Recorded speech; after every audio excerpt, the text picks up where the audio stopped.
তবে এই সমস্যাটি দেখে পাইলটরা খুব একটা চিন্তিত হন না, কেননা এই সমস্যাটি পাইলটরা ককপিটে বসে থেকেই ঠিক করতে পারতেন। আর পাইলটরা ঠিক তাই করেছিলেন।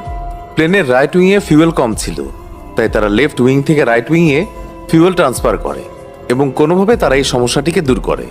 কিন্তু তারা জানতেন না যে ফিউয়েল ট্রান্সফার করতে গিয়ে তারা এমন কিছু করে ফেলেছে যা তাদের জন্য একটা বড় বিপদ ডেকে আনতে চলেছিল।